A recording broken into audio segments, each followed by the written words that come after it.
Okay, so for the software applications presentation, I decided to do iTunes. And you may ask, what is iTunes? Well, it was invented in 2001, so 17 years ago. It is developed by Apple.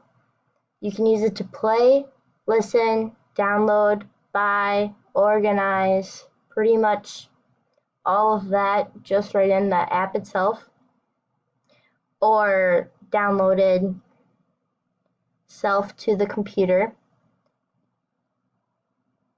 It is used to manage all media bought on iTunes, buy music, movies, TV shows, and more. All you need is an Apple account, and that is free of charge. And then how is it used in business?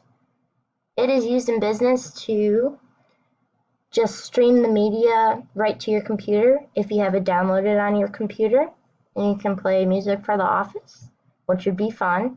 Or they do actually have tons of podcasts that you can listen to.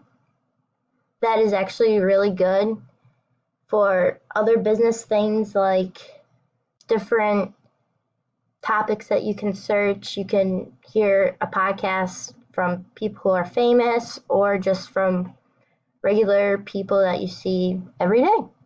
So yeah, that's the software I chose to do. Thank you.